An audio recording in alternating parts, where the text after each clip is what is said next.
I'd like to discuss a little bit about what Muslims believe about Muhammad. Why do they believe that he's a prophet?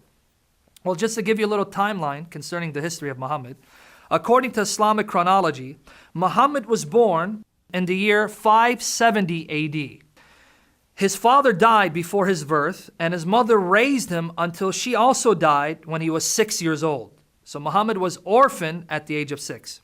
His grandfather then took him in, and then his grandfather died when Muhammad was 8.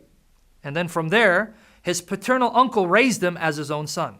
Muhammad began his prophetic ministry, his prophetic career, at the age of 40 in the year 610 AD, when in meditation in Hira Mountains, and now this is located in Saudi Arabia. The Hira Mountains is next to Mecca, where Muhammad was born and reared. He went there to meditate and fast. And during this period of fasting, Gabriel supposedly appeared to him. In fact, I want to read a tradition that recounts Muhammad's first encounter with the Spirit, whom he claimed was Gabriel. This comes from the most authentic collection of narrations or traditions attributed to Muhammad, known as the Hadith literature. Hadith. The term Hadith means narration, report, or story. And here, I'm going to be reading, or Lee will be reading, from the most authentic collection of Hadith called Sahih al-Bukhari. Sahih al-Bukhari, the most authentic collection of narrations according to Sunni Muslims, who are the majority of Muslims worldwide. Volume 1, number 3. Volume 1, number 3. The mother of the faithful believers, the commencement of the divine inspiration to Allah's apostle, was in the form of good dreams, which came true like bright day, and then the love of seclusion was bestowed upon him.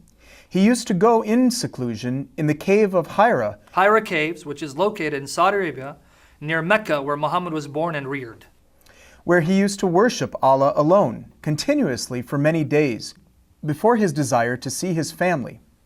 He used to take with him the journey for food to stay and then come back to his wife Khadijah to take his food likewise again, till suddenly the truth descended upon him while he was in the cave of Hira. Side note, Khadijah was Muhammad's first wife, who was 15 years his senior.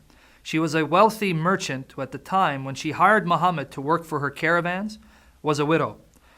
Muhammad married her when he was 25 and she was 40 years of age. So she was a wealthy woman who was quite influential and instrumental in the life of Muhammad. So this experience happened during the time where Muhammad was a monogamist. He still had one wife who was supporting his expeditions because she was the one with the wealth. Continue, my brother. The angel came to him and asked him to read. The prophet replied, I do not know how to read. According to Islamic tradition, Muhammad was an illiterate, ummi. He could neither read nor write, which further solidifies the miraculous nature of the Quran, or so the Muslims think. After all, how can an illiterate man produce an Arabic masterpiece the size of the Quran? So here, if you note what the tradition says, this angel asked Muhammad to read, and Muhammad responded and said, I do not know how to read, because he's illiterate. Proof of his prophethood, so the Muslims think. The prophet added, the angel caught me forcefully and pressed me so hard that I could not bear it anymore. Did you note how violent the spirit was towards Muhammad? He pressed Muhammad so hard that Muhammad felt that he was going to die. So this spirit was quite violent with Muhammad. Unlike the experiences of the prophets before Muhammad, if you read the scriptures, at no time will you find God or the Holy Spirit or an angel tormenting the messengers that God has commissioned to go forth and proclaim the truth of God. Yet here, this spirit who's supposed to be Gabriel physically torments and manhandles Muhammad. Continue. He then released me and asked me again to read, and I replied, I do not know how to read. Thereupon he caught me again and pressed me a second time. So again he presses him violently, physically. Second time. Second time Muhammad says, I don't know how to read. You would think that by this time the spirit would get it. Right? But he doesn't, and he then again squeezes Muhammad quite violently, causing him to be afraid for his life. He then released me again and asked me to read, but again I replied, I do not know how to read, or what shall I read? Thereupon he caught me for a third time and pressed me. So a third time he presses him violently. Wow. And then released me and said, Read in the name of your Lord, who has created all that exists, has created from man from a clot. Read, and your Lord is the most generous. Now, before my brother continues, it's important to note that these are the first verses of the Quran being given to Muhammad by the Spirit Messenger. What this Spirit Messenger recited are the verses found in chapter 96 of the Quran, verses 1 to 5. Chapter 96, verses 1 to 5. These are the verses that this Spirit recites to Muhammad, beginning his prophetic ministry and beginning the revelations of the Quran. Now, what happens after Muhammad recites these verses? Note, the Spirit recites the verses, Muhammad repeats them. What happens after that point, according to Muhammad's own testimony? Then Allah's apostle returned with the inspiration and with his heart beating severely. Then he went to Khadija bint Khuwailid. Khadija bint Khuwailid. I know these Arabic terms are hard for us Westerners, yes. And said, Cover me, cover me. They covered him till his fear was over. And after that he told her everything that had happened and said, I fear that something may happen to me. Now before my brother moves on, according to another narration, Muhammad actually said, I am afraid that I'm demon possessed. The Arabic term, majnoon, right? Something happened to me specifically. I believe I'm possessed by a jinn. The word majnoon means jinn possessed or demon possessed. So Muhammad's initial reaction was that I'm possessed by an evil spirit. Very important to note, because if you compare his experience and his encounter with the Spirit with the prophet's experience with God or his Spirit or his angels in the Holy Bible, you'll never find any prophet or messenger thinking that the entity they encountered was a devil or a demon who came to possess them. You'll never find that in the Holy Bible. In fact, what you find in the Holy Scriptures is God's messengers being comforted by these spirit angels, right? These angelic messengers comforting them. For example, when Daniel encounters Gabriel and he's afraid, Gabriel tells him, do not be afraid.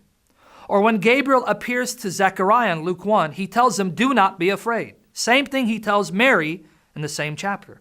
So God's true messengers are comforted by these spirits sent by God to reveal to them God's will. Unlike Muhammad, whose spirit tormented him, leading him to think he was demon-possessed. Now what happens after that? What does Khadija do? Khadija replied, Never, by Allah. Allah will never disgrace you. You keep good relations with your kith and kin, help the poor and the destitute, serve your guests generously, and assist the deserving, calamity-afflicted ones. Khadija then accompanied her cousin, Waraq bin Nafal bin Asad bin Abdul Uzza, who during the pre-Islamic period became a Christian and who used to write the writing with Hebrew letters. He would write from the gospel in Hebrew as much as Allah wished him to write. Now let me explain a little bit about this character named Waraqah ibn Nawfal. Waraqah ibn Nawfal was Muhammad's first wife's first cousin. Khadija and Waraqah were related, they were cousins. Waraqah, before the time of Islam, had converted to Christianity. This is what the narration is saying. The narrative is saying that Waraqah, who was Khadija's cousin, had become a Christian and used to write the gospel in Arabic and Hebrew. So he had a gospel that he read in Arabic and in Hebrew and would write it in Arabic and Hebrew. So now, in order to comfort Muhammad, Khadija takes Muhammad, her husband, to Waraqah, a Christian monk who had converted to Christianity long before Muhammad claimed to be a prophet, to see what his advice would be concerning who the spirit was that came to Muhammad. So now she arrives to Waraqah, and she has Muhammad tell Waraqah about his encounter with the spirit being, and here's Waraqah's response. This is what he says. Continue. He was an old man and had lost his eyesight. Khadija said to Waraqah, Listen to the story of your nephew, O my cousin.